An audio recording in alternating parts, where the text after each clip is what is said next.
Everybody's looking for something, something, something. Sweet dreams are made of these. What? Everybody's looking for something. Yeah. What? Oh yeah, I just got the notification. Yeah. Well, at least you know I'm subscribed to the show. I want to thank everybody for coming out tonight. Could everybody pull out their phone, please? Let's see what notification goes off.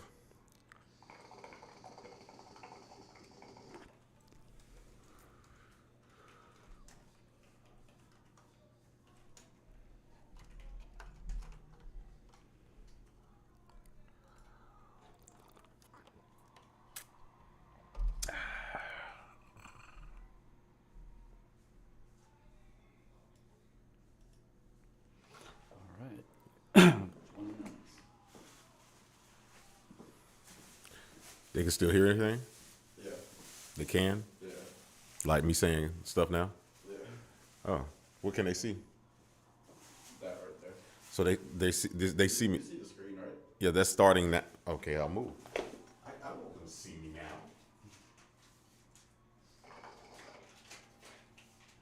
I don't even have my Patrick Swayze girdle on yet.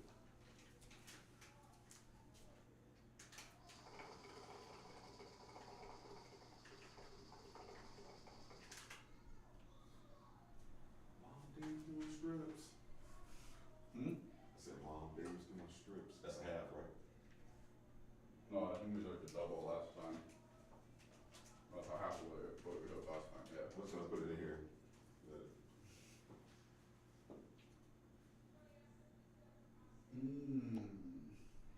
Somebody's watching.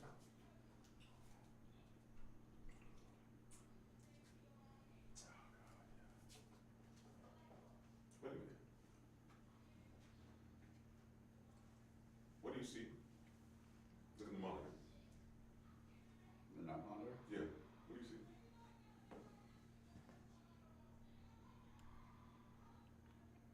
You see me? Yeah. I walked right in front of the fucking thing. Like, what's this we doing? You like, that was a double. Like, I didn't mean to stop. Let me know when we're live next time, man. I did. No, you didn't.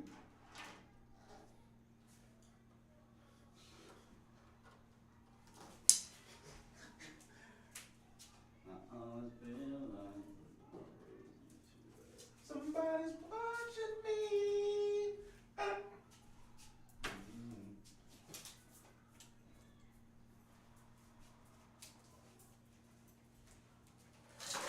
Hey, now we rolling? Somebody is. So I was telling Sean Penn, like, look, man, I'm not gonna be. These aren't the same roles from a few years ago. I'm not doing that shit. I think this is. I think I'm Topher. I don't roll like that. I gotta sleep my way to the top. I will.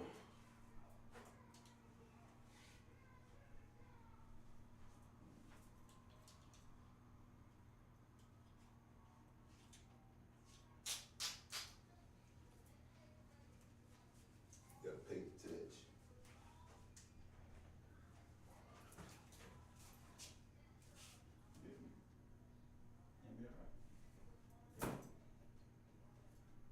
Yeah, put it up there so I know what's going on. How about that? There you go. I'll get a PI over here. That's not too good.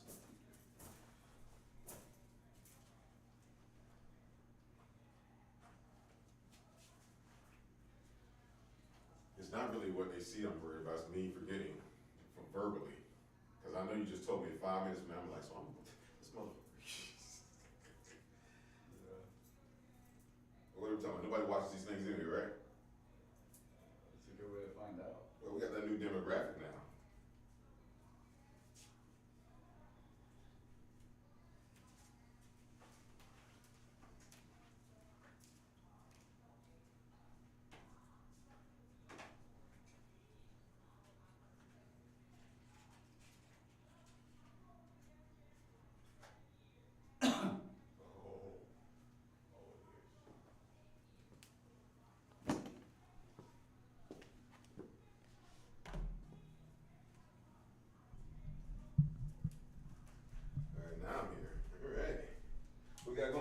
filming tonight?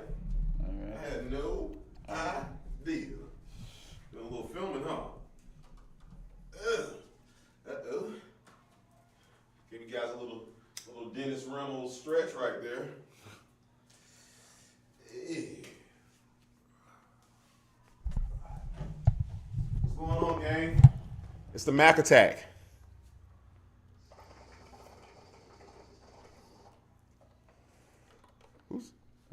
Who's writing? I'm assuming that's got to be your daughter. It can only be her. Oh no. Darn it. So y'all got me for about 10 minutes.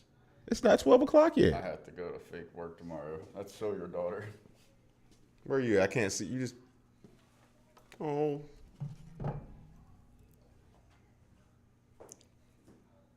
want to do that dance off right now? Nope. Not gonna happen. Look at that. Yummy course in 3. What does it say? Look about. What does she say? What does that say? Heading with me. Oh, hookah. We can't hookah together. You crazy? No. We Cancun together. We will not hookah together, ma'am. No, ma'am. Drink together, because that's better. Yeah. Yeah, it is better. No, it isn't. It's healthier. How many people have died from alcohol? How many people have died from hookah? Case by case. Per se. Mm-hmm. Hookah. And hookah, stop. That's not even a word. Remember, hookahing all night. Hookahing. Man, he was out there hookahing. You see all those geeses? Jayla, why is Marley not? Is Marley subscribed to the show?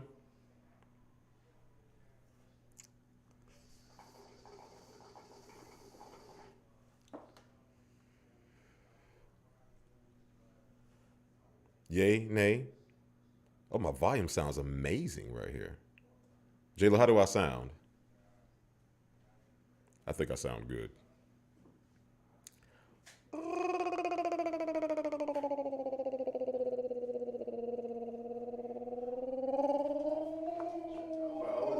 Yeah, see? Yeah, there you go. Now you get it. Now you get it. I don't think Marley subscribed. You go grab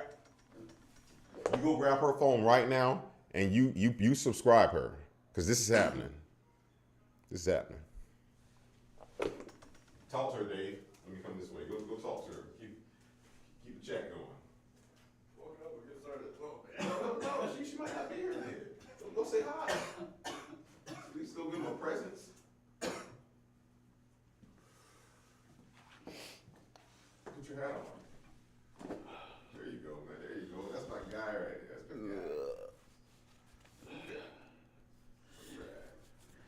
guy. Howdy there, partner. How do I sound this evening?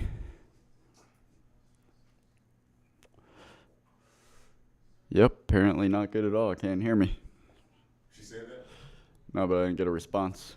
I didn't get an immediate response. Delayed. Oh, it's gonna come like, oh, I'm not even sitting down yet. Yeah, that's what I'm saying. But no, she it's not that slow though. Cause she heard something else I said. And a 1, and a 2, 3, 4. She thought he doffed up the dreads at the door. He's ready to make an entrance. So back on up. Skater coaching, what are you doing over there, Pete? Oh, these are my notes, buddy. Yeah, you were that close, I just saw it. You were right there on the edge. What? Coming into the thing, you back out. So I'm like, oh, I forgot. You set it up?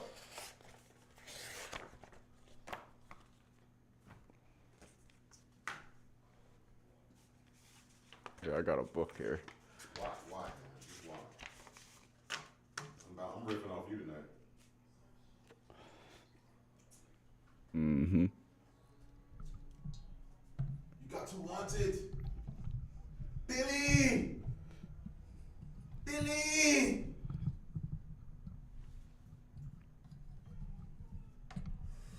Hey, Dave, can you check the battery? Check. Can you check the battery? Oh yeah, coming. My dad's mic seems a little lower left, and I think it's because he talks more and louder. My dad's mic seems. Let's test it. Check. Hey. Bazinga. Ooga, ooga, ooga. 11:47. All right, coming back around. All right. Coming back around. All right, Peter. All right. Coming straight from AMC. Why does he put... Good grief, sir. Gosh. I'm going to have to use my phone to see what she's saying. Yeah, she's so close. I'll grab it.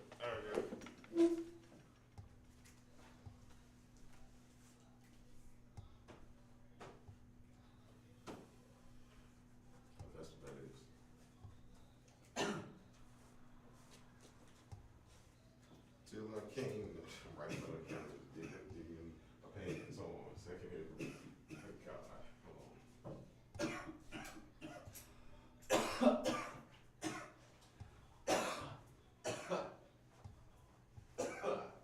You okay, man? Here we go.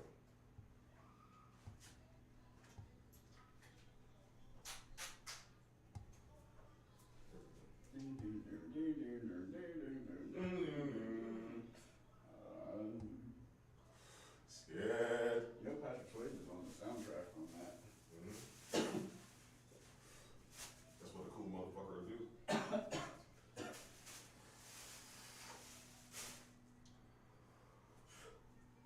I've never felt, no, man, no, man.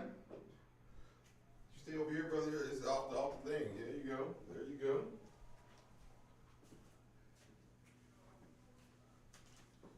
Control yourself. Yeah, I'm back. All right, let's see what you're saying. Now I'm going to the chat. Thanks.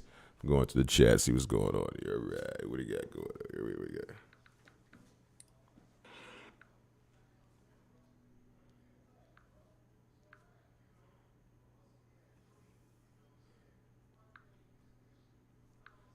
There we go. Why do I care so much what people think about me? I think I'm gay. Not is there anything wrong with that? Let's let him go, talk, I guess. Specifically about queer. Oh, that looks live, man. That looks, wow, this thing is live. Jayla, do I still sound low? I feel like I am, I feel like your Uncle David he turned my mic down because he don't like how people say I sound good. So I think that's what it is.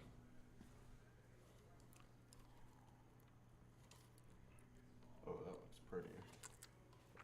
And I owe it all to you. I had the time of my life. Uh-oh, James. MCD is in the building. What's going on, James? Hey, I love the Nicolas Cage knees dance you did out there with the whole little face-off thing. That was good. That was good, James. That was good, man. You talking about in front of the backdrop? Yeah. Yeah. Yeah. You remember Nicolas Cage? Though? That must have Chicago was doing it right. Thank you, Jayla. Regency didn't have any cool backdrops to take photos in front of. James MCD. Oh man, we should have had a Zoom link for him to come in. It's all good. We're here now. Maybe we could let him. She says you're. I already know your food. Then she says you're good.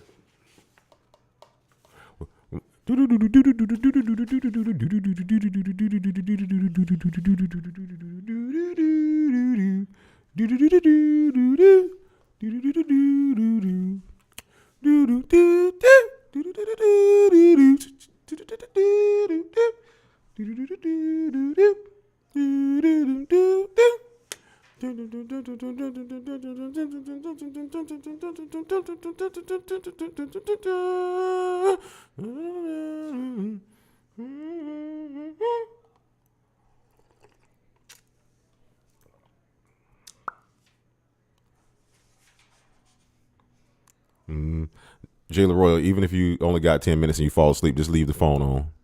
Let it ride. You got to ride that dog. Share it. You got to ride that dog.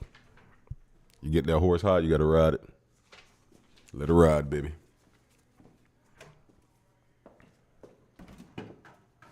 All right, Jay, let's see. I got to stop making the sounds. This is what you have to look forward to. This episode. You're supposed to have on a cowboy hat, or you Night can't. is sponsored by No, it's not. They ain't give us one dime. Not one dime back. Red Bull. It gives you things. I don't want that. No. Woo. Channeling James MCD says, channeling my inner wacky waving inflatable arm failing tube man. Say that 9 times fast. I can't say it one time slow. I know. All right. 11:53. James wants to know why we're gonna go non-spoiler on this one, because I guess we don't want to be those assholes on the internet, and we're gonna give a good review. We just don't want to. I mean, it's not even the weekend yet, so we want to kind of give it a little. How we're gonna do it? Not Oh. How? Oh, you just sit back and watch, buddy. Oh, yeah. Watch it. You watch. Hey. I know you know what time it is because you're watching me. There we go. Let's do it. I wear my sunglasses at night.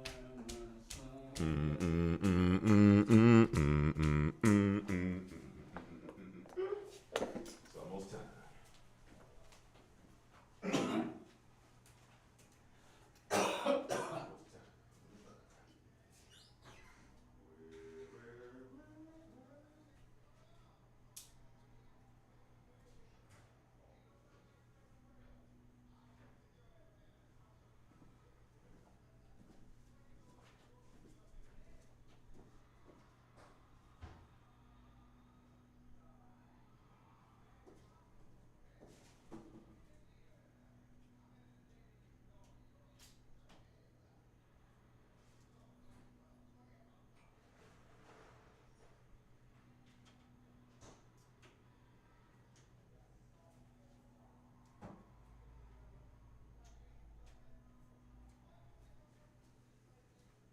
Oh, Casanova.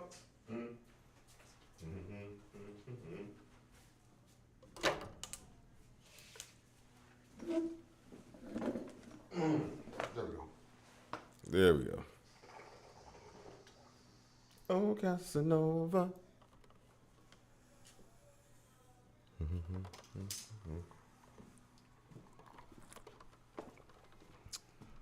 Five minutes.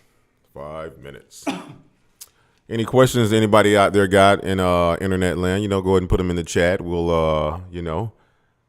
we'll do our best here to. That was weird.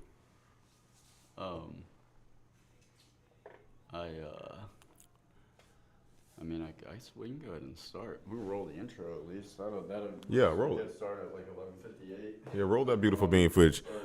All right, we're gonna get ready to get this thing started. Once we go 88 miles per hour, you're gonna see some serious.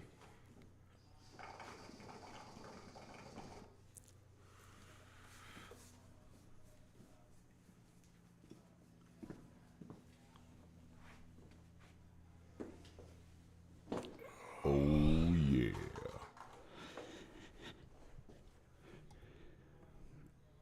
Boom. All right, get rid of this shit.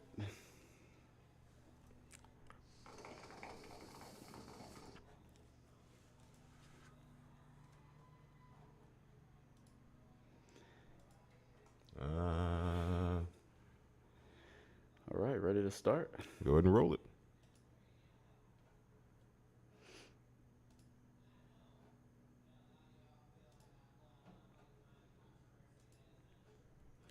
And here We go.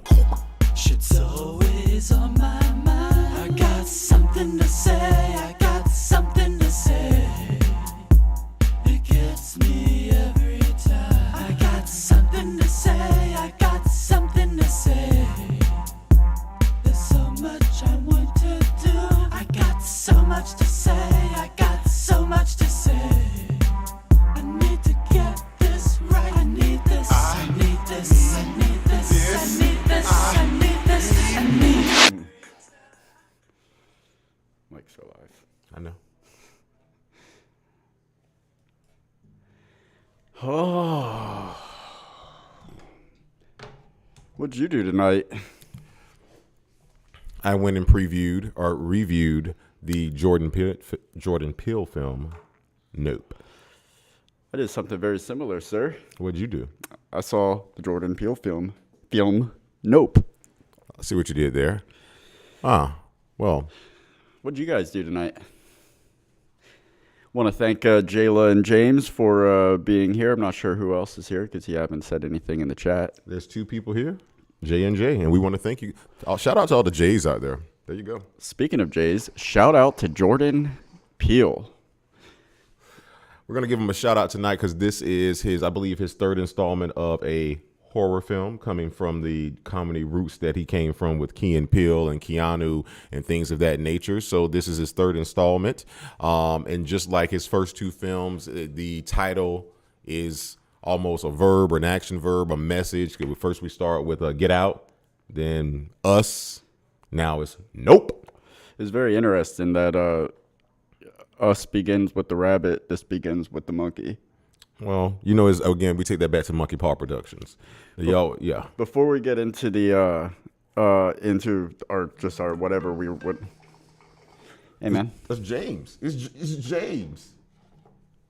you been on a set before? I was listening to G14. I'm back. We'll run through the cast real quick, so those that haven't seen it have a general idea of who we're talking about when we're talking about them, because I'm sure we're going to be talking about most of these people as a whole cast of standout performances. So, of course, written, directed by Jordan Peele, and then you have Keke Palmer playing Emerald, Daniel Kaluuya, is that good? Kaluuya, Thank you. OJ. Yeah. And yeah. Then we get Brandon Piera as Angel. And Michael Wincott as, where are you at, Michael? right there. You been on a computer before? How am I missing him? Yeah, there ain't no Michael on here. I Why know. say it right there? It's throwing me off. I know. You brought his name up. You don't even have Because Keith up there. Where's Keith? There we go.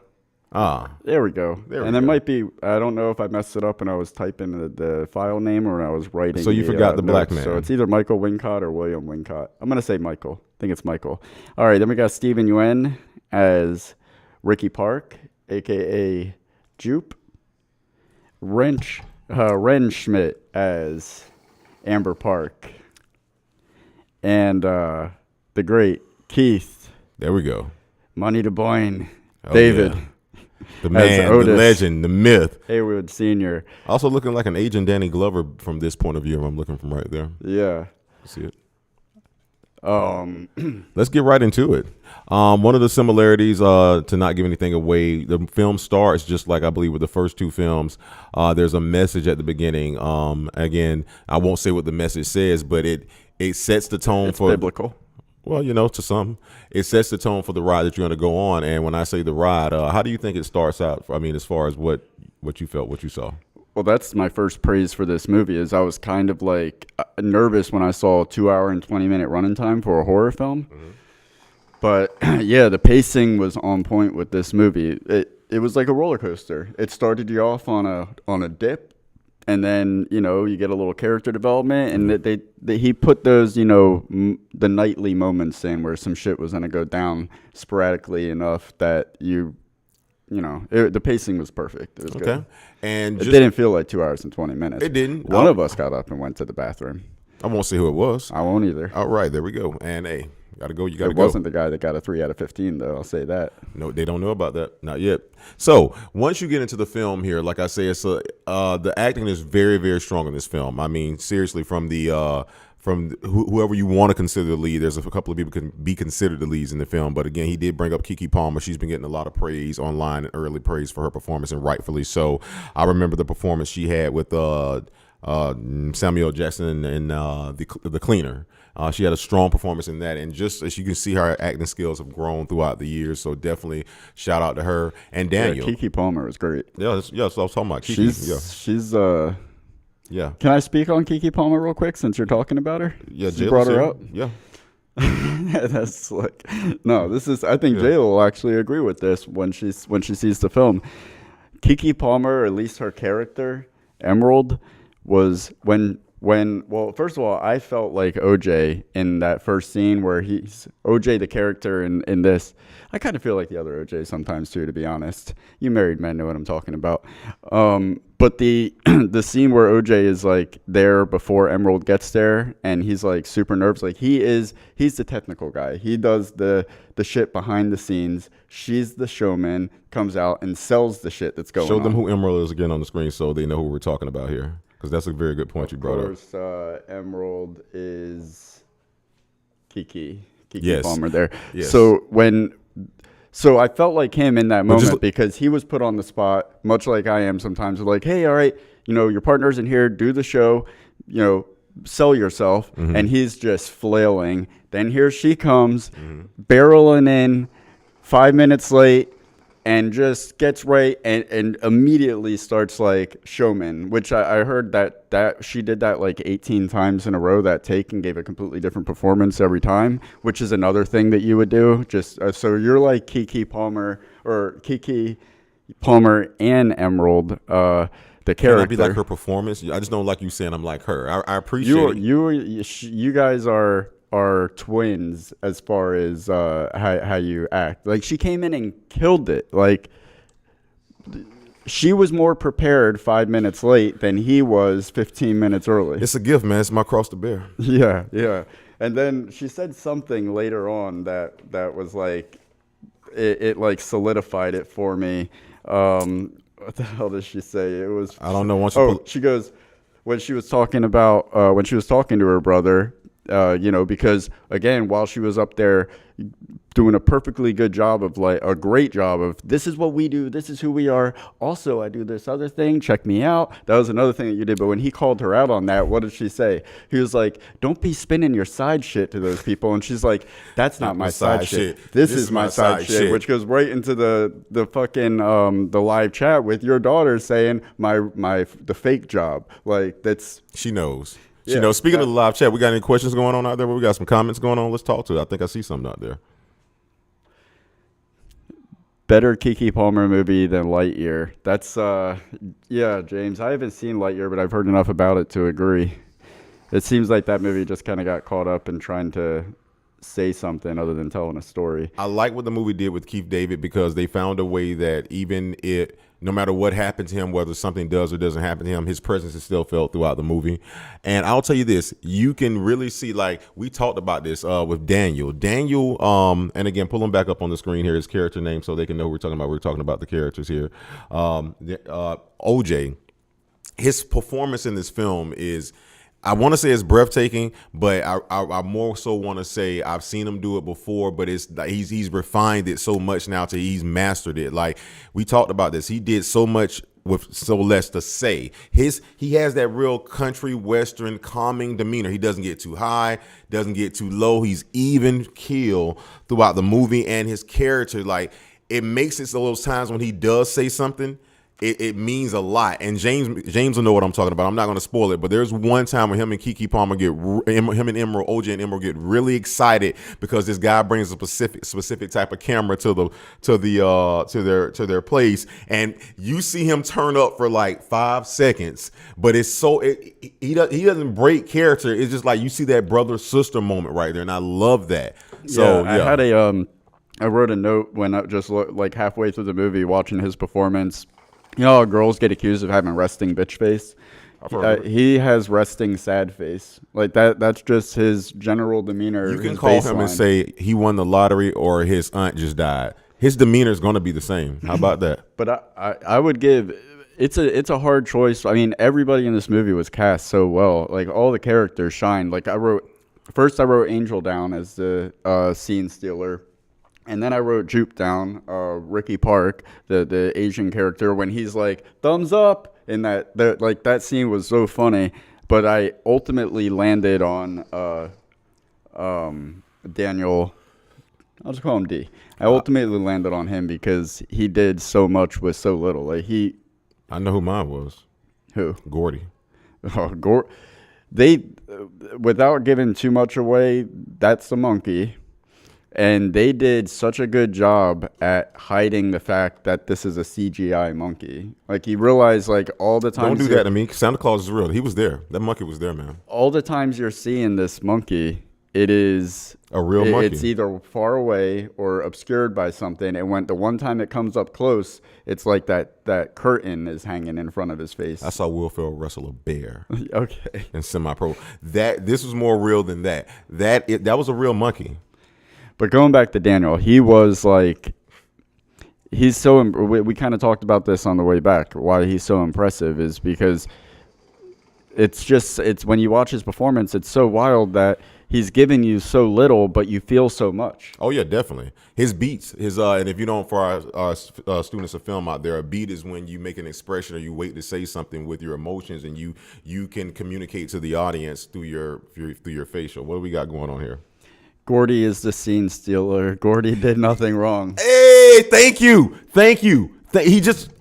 Yeah, Thank you, James. Without giving anything away, Gordy. I know you did that little Ghostbusters thing, but you're getting back in my good graces. The movie opens up with a scene with a monkey, and it looks like something horrific has taken place, and it revisits that situation later on in the movie. The whole movie is kind of broken up into chapters based on whatever creature is the center of attention in this particular chapter. You know what kind of feel it has, Ted? And I just thought about it. And just once I say it, take 5 seconds and tell me, do you see it? And if you don't, just tell me. Signs? No. Oh, yeah, a little bit of that, but more so now, Wizard of Oz.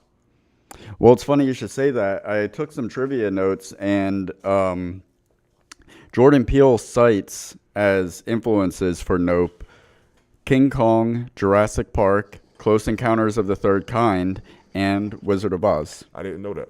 One other, speaking of, before we get too far away from OJ, the lead character, Jesse Plemons, and this is according to IMDb, was originally offered the lead role. He had to turn it down due to scheduling conflicts, shooting Killers of the Flower Moon. This also felt like Jordan Peele had to have watched like a Skinwalker Ranch documentary. Have you ever watched any of those on YouTube late at night? Oh, go down that rabbit hole. There's this ranch. I can't remember exactly where it's at. It's in the middle of bumfuck nowhere. It's in the United States, but it's like this hub for paranormal activity and a lot of like alien type shit. I can see that. That monkey wasn't real, but there were some beautiful horses in this film. Yeah, I have a strong appreciation for horses. Like, I love the paintings of horses, photos of horses, and horses at night are especially, like, literally nightmares. Because there's something so, like, mystical, there's something very ominous about horses. You can't say mystical, but you can say ominous like it's nothing. Shake that ass. Watch yourself. You said mystical. I came here with my. There's. Be cool. Wow. Anything else? Don't worry about how I'm flipping the shit when I'm ripping. No, the horses were the lighting in this movie. Oh yeah. Shout out to, I mean, it's Jordan Peele's vision. He's probably the one that says, hey, I want to do this. I want it to have this look. So shout out to him. But the director of photography, the lighting coordinator, whoever, the grips, whoever it was responsible for most of the scenes where stuff is happening is really dark. And I was nervous because, like, oh, shit, they're going to Batman us. I'm not gonna, all these when everything. The Robert Pattinson version. Yeah, like when anything great is happening, we're just gonna miss it. But they did such a great job of like the lighting at night was some of the coolest shots that I've ever seen. Like the blue hues and the way and it was a challenge because it's no like a white person shows up in a nighttime scene a lot easier than a black person. They have and Daniel Coulier is extremely black. And there wasn't a moment in watching the movie where like he's walking around in pitch blackness and like you don't miss anything. You see him, you see the expressions, you see everything, and even like the thing that you're seeing, even though it's always like you always feel like you're having to like look and try to say, all right, what is that over there? But it's in a really good way. It's done like masterfully. you're not looking for nothing, and you get that impression right away that you're not looking in vain. And like, I don't know if it's the way they frame the shots to where like they keep what you're supposed to be finding dead center so you could see it when you're supposed to, but it was just wild to me that you'd see this little thing blip across the screen and your eyes would always find it just in time, almost like the cinematographer was taking you there. I did get worried at some points throughout the film because, well, it went from me feeling intrigued to worried. And the reason why I say that is because I didn't want them to Cloverfield us. And what I mean by that is that at some point there's brilliant, there's smart, and then there's smartest man in the room syndrome. You never want your audience to feel like you're the smartest man in the room. And don't get me wrong, I'll tell you this movie is definitely worth a rewatch because I'm pretty sure as much as we love in No Films, there's some things we miss. But I did begin to get worried about a running time, an hour to maybe an hour 15, almost hour 20 in. We still really don't know what's going on. We're still collecting things. We're collecting pieces. Yeah. There's different chapters, chapters within the movie. And it's like, hey, man, listen, I want to see the sunshine, but I got a big ass kaleidoscope here, things going on. Let's start stringing it together. So, but one thing I will say, they didn't Candyman us. They didn't try to at the end make up for it and say all this happened because of this one night 30 years ago. Yeah. You know, they didn't do us like that. But did you ever get worried? No. I thoroughly enjoyed every part of the ride. Nope. Mm-mm. No, No, I can't think of a moment. I think if there was something that I would want to change about the movie, I would, because I know Jordan Peele is most likely not going to. Don't give him too much. He's not going to do a sequel. No. I would just like to know. I mean, I think the ominousness of the movie is what makes it so. That's part of the like suspense of it, is not really knowing the origins or anything, but I feel like I just wanted a little bit more as far as the why, and that's my point. It's one thing to not spoon feed them, but could you at least set the table? Yeah, just don't leave all that up to me. Because it's a lot, and that's why I say it's a rewatch. And don't get me wrong, I'm pretty sure. And I'm cool if it's just happenstance. Like if that's. And if that's what it is, and that's what it is. Because one of the guys say, this is not a spoiler, but one of the guys does come up and say, hey, in this valley is blurred out on Google Maps. So it doesn't mean that, who's to say that the one thing we saw is just one thing. I think that's his style, because he did that thing in Us where you got a little bit more, but you didn't know the who or the why. Like you knew what was this crazy shit was happening with this whole underground society, but they never really said like who did this or why they did it. How do we not know that's not the nexus point for the Bermuda Triangle? Shit falling out the sky, this, that, and the other. Like you never know. I think he addresses it pretty good, actually. There's a line, it's probably my favorite line in the movie, and I remember hearing it in the trailer. I'm like, that just sounds so fucking creepy inherently, when OJ says, "What's a bad miracle?" Just the concept of a bad miracle, it puts an emotion in you that it just doesn't. It feels really creepy. And I'll just say this without giving it away, no spoiler here. If you suffer from any part of claustrophobia, any degree of it, you may want to wait a while before you see this. Yeah, that's Did you not get Killer Clowns from Outer Space? Yeah, that on that note. Oh, and so obviously it's not a spoiler that this movie deals with extraterrestrial paranormal type stuff. Yeah, UFOs or whatever else they call them. UFAs, and I saw something online. Yeah, I saw something online earlier today that was really interesting. There's like people speculating, even when the first teaser came out, because the production company always spells NOPE, N-O-P-E, all capitals, that it's when something's all capitals, it's an acronym for something, and the suspected acronym, not confirmed, is not of planet Earth. I like that. But of course, like we said, all of Jordan Peele's titles are things that could be exclaimed in a movie theater, and especially with this one, he like leaned into it. There was multiple times where they did the roll credits moment. It was like nope, nope, nope, and it was perfect timing. It was never like.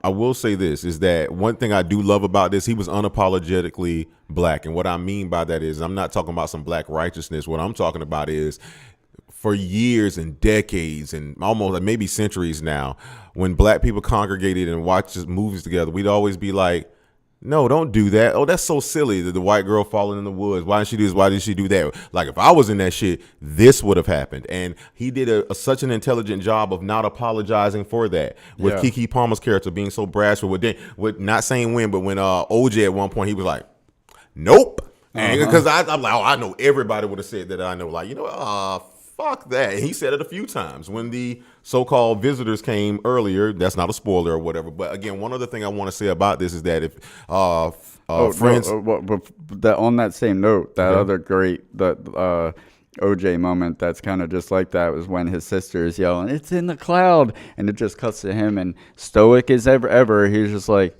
mm-hmm. But that's a subliminal message right there too.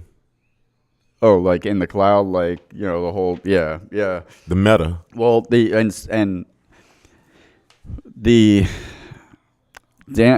or OJ realizes at a certain point that because has this intuition with animals, he's worked with animals his whole life, and that's kind of where his expertise is. And this is essentially a wild animal, just an extraterrestrial, and he figures out that you just don't look in its eyes. And there was something about that was we referenced. You took me right into my point. I was going to say, friends and family members of the show will remember that me and Jayla did an episode on Don't Look Up, the review of Don't Look Up. So there are some similarities here. But because it's a Jordan Peele film, and all of his films seem to have a running theme of like racial metaphors. That, but more so than that, all his films have something about how you see things. Get Out was seeing someone as somebody else's body. Us was seeing something, the worst version of yourself. Yeah. And this was averting your eyes so that you don't see something, like challenging the beast, if you will. Yeah. No, I thought there was something about like back in the day, I feel like that was a thing. Like if you were considered a lower class, you don't look the other people in the eyes. Oh yeah, like, I know what you're talking about. Yeah, it's just, it seemed like that a little bit, just the way he would look away, like with that, like I don't know. I just caught those tones, just mainly because it's a Jordan Peele film, and I feel like that's a theme in his narratives is. The lighting was great, but the sound design was like just as good. Not only the sound design, do you think Wes Anderson would have been proud with this the set design? Because there's a lot of good sets. Everything felt authentic. Yeah. I never felt like, they green screened something or they threw this here. That monkey was real. But I really felt like like you said, they did a good job with it. And here's the thing. There's only so many sets in the film. They only visit so many places, but they do such a good job with it, with relighting certain scenes or relighting certain areas. And again, I love how the culture. And again, before we're gonna get out here in a few, but let's talk about Angel. Angel was what the movie needed. He was a bow on the surprise. Like if you were ever too caught up in trying to figure out everything that's going on, he kept you right in the moment. He said, "I know what you're saying. Is it a hard install? For me, it's not." But you won't be able to do it. Was he wrong? He's like, fucking CW. Yeah, that on those moments, I was like, all right, this guy is my scene stealer. What did he run up to Emerald and say that me and you bust out laughing? Like, we're in trouble now. Well, it wasn't what he said. It was how he said it he came running out with a fire. Like, shit's going down all around outside. He's held up in the house with Emerald. And he comes barreling around the corner. He pulls out a knife out of the kitchen and comes running around the corner, yielding it. And you think he's coming for the male hero moment, but he's not. We're in trouble. Well, what I thought was like, dude, you don't just go run. I know that you were just there, but you had said goodbye. You don't just come running back into a house. You're nothing but a silhouette with a knife saying, we're in trouble. That's threatening. Oh, he's very crafty. But what else? But then 15 minutes later, he's taking credit for it. He was like, well, from the people that were inside the house when shit was going down, he's like, you get a little fist bump. He got he couldn't get a black card. We got a people inside the house card. We were in here. Speaking as someone who was in the house, the minorities, because he's not. Angel wasn't white, right? He was. He was something. Yeah. He was something. He's a survivor. The thumbs up scene. What did James just said something? What James said? James said, "I'm glad Angel was so Angel was so prominent. With the fact when he came back, I was like, yeah, cool. Mm-hmm. He's funny. He's a survivor, man. Like he was trying everything. Like, man, some gotta fucking. It's too dumb to die. Here's the thing. You know what? I kind of identify with Angel a little bit too because I didn't see Angel went from. I'm not giving nothing away, but Angel went from working a $399 4K camera from Best Buy to working something that he had somebody. Not the fries. No, remember he grabbed the other camera. Oh yeah, as if he had been. He's still trying to get the story. He was like, now after we get the money. And the fame. He tried the camera. Yeah. He went from the 4K to the. Balls on that guy, man. The first night, Ghost, was that the horse's name, or maybe it was Clover? Maybe it was the second night when he's walking in the barn and he sees entities for the first time. That was so bad. And like, even though that scene turned out the way it turned out, and we won't spoil that moment. But what was so badass about that was like when he's standing there and he's waiting for the thing. And you're expecting, because this is the genius of Jordan Peele. It hangs on the moment in a way that it sets you up. You're waiting for, boom, like something to pop out. Mm-hmm. But what happens is I don't know if you can see that. Yeah, you can see the monitor right here. Ever so slowly, and because of the genius of the lighting. And the way the camera like adjusts, almost like your eyes really adjust in darkness, as it's coming out, it's like you don't even really see it until it's there, but it was coming out the whole time. It's like the opposite of the anti-jump scare, and it was so bone chilling to watch. Like, and you're just like trying so hard, like, what the fuck is that? And then for it to turn out the way like Jordan Peele to just use something so effective on something that turned out to be what it was. It's like, yeah, I'm so good. I'm going to use this like magnificent method of scaring the shit out of you in a scene that is just going to kind of make you feel stupid also. I'll just say this. One of my favorite scenes in the film, and as we wrap this up, is when Set Dad tries to play hero. Come on, what are you doing here? Oh, yeah. Hey. He tried to play hero for like 2 seconds before he was like, I'm going to exit stage right. So was the monkey. Yeah, I'm going stage though. Gordy, no. Gordy. Oh, yeah. It was so rewarding, wasn't it? You could tell that Jordan Peele has a passion in his belly for two things. Treating animals right on set, because of the way Gordy did those people. And he also must have had a really bad experience with TMZ. Because I forgot he's like, if I'm going to do one thing in this movie, I'm going to turn the cameras on them. And he did. Yeah. Are you still rolling? Rolling? I wonder what happened when this gravity and that. So there's a moment with a TMZ reporter who comes up into the scene trying to do what TMZ does and get it on video. How about and that sick helmet? But yeah, and that was a good setup. But long story short, shit's going down when the TMZ reporter shows up, and it's almost like they just threw shit at a wall of like, how many ways could we fuck up this TMZ reporter and make him look like the lowest piece of shit on the earth? Like they fucked TMZ up in that scene big time. Speaking of TMZ, reality. We're doing something so they call a cinematographer. On that note, that's something that was really cool about the plot of this movie, because it's like, you think of like Alien takeover films, you think like Independence Day and stuff like that. This was so different. It was kind of like Signs, that it was like scaled down to one personal experience. But what I thought was really neat about it was, for them, this was not about saving the world. This was about saving their fucking bank account. And they didn't apologize for it. No, they were like, they set that up so well. Like when she fucks up the people shot in the beginning with the well, and then that kind of comes back into play at the end. No spoilers. He was the most dedicated cinematographer I've ever seen in my life. I'll just say that. Ever. That guy, yeah. So then, that perfect segue back to that guy. There's this amazing cinematographer. They're trying to get their Oprah moment. They want to of course they want to survive But more importantly, they want to capture this. They want to get their Oprah shot so they can, they can make it. They can save the farm and be able to support themselves, whatever. So they know they work in the film industry. They supply horses, film horses for movies. So they know people within the industry. So they call this famous cinematographer up, and they try to pitch this to him like, we don't have money to do this, but this could absolutely change your career.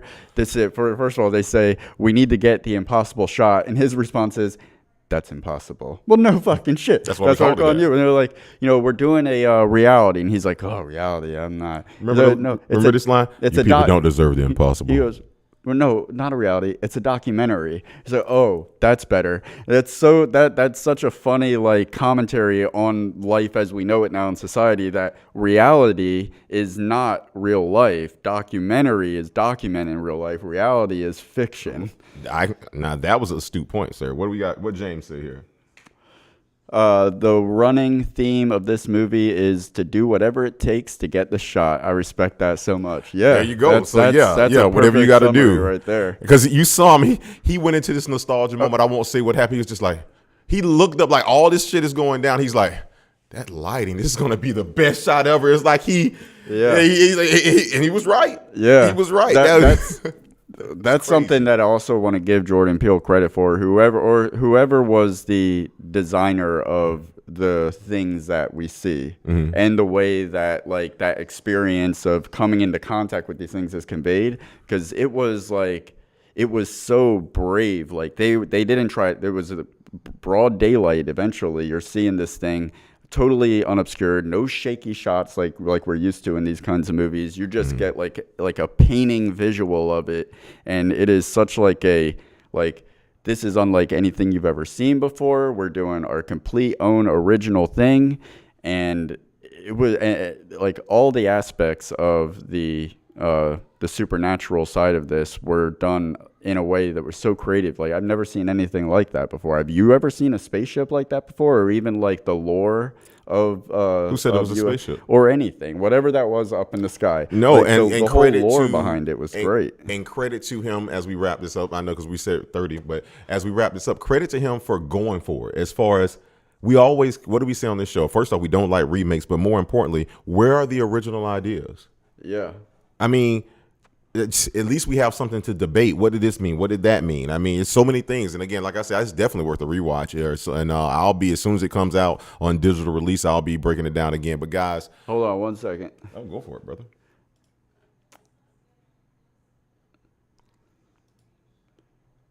Oh, I see what you're doing there. So I want to make sure I just got everything unique. Okay, two more things. Go for it. Did that camera freak you out? Which one? We did something on Sledgehammer Horror, another podcast show. It'll be coming up. He talked about his favorite film, Chucky. Yeah. You'll find out why Chucky scared the shit out of him so much. That's why I asked that question. Child. We'll just leave it at that, and you can find out why when you see Nope and then you see the Sledgehammer Horror thing. That camera was a little freaky. And the only other thing was I really appreciated there's no way around the fact that he was paying homage, whatever, to Django Unchained on those final moments. Oh yeah, and you, even from the score a little bit to what we saw, and again, it was like I say, I will say this will be a highly debated film. Some people are gonna be like, nah, man, he too woke now, and or something like this, and other people are gonna be like, I love it because it's the artistic thing to say. Yeah, just don't read the reviews, watch it for yourself, formulate your own opinion, and real quick review 1 out of 5 and your final thoughts. I don't want. I request 24 hours on that. I don't want to just say it right now. I'll give it to you right now. But I mean, this is the whole point of these live reactions. Okay, live reaction. How do you feel right now? I know you can't make me give it 5. We always do 5. Okay, if right now, coming out of it. Actually, instead, let's make it easier. Rank them: Nope, Get Out, Us. Oh yeah, I did that in the movies as they came out. Oh wow, Get Out number 1. Mm-hmm. No, Us 2. This. Yeah, and that's not a bad no. And I hold all of them in high regard. That's not shitting on this movie. I would probably do it the exact opposite. Nope number 1, Us number 2, Get Out number 3. And I'd have to say that Daniel and Daniel Daniel K and Kiki Palmer, they would tie for my scene stealer. I said this movie is done so you can't argue anything about the technical side of this movie. The story is solid, the acting is on point, Very much so. the pacing is there. And shout out to whoever did the audio and the Foley. The Because that's audio, a main part of it. The sound design was just saying, Oh yeah. and that was just like the unique visual of the creature. The sound design was so brave too, because they did things that were so like out of place. You went from Michael Bay to when we did what was Bookham. Yeah. Like, oh shit, what's going on here? So yeah. So guys. And then when you go see the movie, you're gonna get to see trailers for Barbarian, a badass movie with Skarsgård coming out. Pray for the Devil, an Emmett Till biopic that looks pretty badass called Till. That doesn't look badass. It looks heartbreaking actually. It's and then The Invitation, Breaking. Michael K. Rest in peace. Smile, which looks that could go south. It looks good in the trailer, but it could easily go south. Don't Worry, Darling, a horror movie directed by Olivia Wilde that looks like it's in the same kind of like abstract vein as this. Beast, that Idris Elba movie. Idris Elba. Idris. Yes. Halloween Ends, and some real ominous trailer for Oppenheimer, Christopher Nolan's new film, which had like a real-time countdown timer. I'm wondering how they facilitate. Christopher Nolan's always got to be so extra. And honestly, out of all those trailers, Oppenheimer probably moved me the absolute least. Like, Yeah. So, guys, we want to thank everybody for coming out tonight. For all our people in the live chat, for Jayla, James, and hey, guys, don't forget this. Go check out James. MCD. Oh, James actually asked, how would you rank Jordan That's Peele's why I thought you film? asked it. No, that's, we're just on the same page. Yeah. Make sure you go check out his channel, guys. He does awesome reviews as well. He's worked with us. He's a friend of the show. So, James, keep it up. Good work, man. Great work. Everybody else out there, go check out the movie. Come back. Come to the chats. Let us know what you think. And don't forget. Lewis Berry. Hope this is more like Get Out than Us. What would you say to that? To that, I say it's like neither. Yeah. It's like neither. It is its own thing. It's its own thing. It's almost like it's got both flavors in there though, for sure. Yeah, but it's almost like this great the Odyssey and the Iliad. It's parts of it's something. Yeah. Thanks for checking in, Lewis. Appreciate it. Definitely, Lewis. I appreciate that, man. So listen, guys, it's been a pleasure tonight. This was a raw review. We gave it to you. Definitely go check it out, and don't forget to subscribe. Hit that button. Drive safe. Live better. Nope. All right.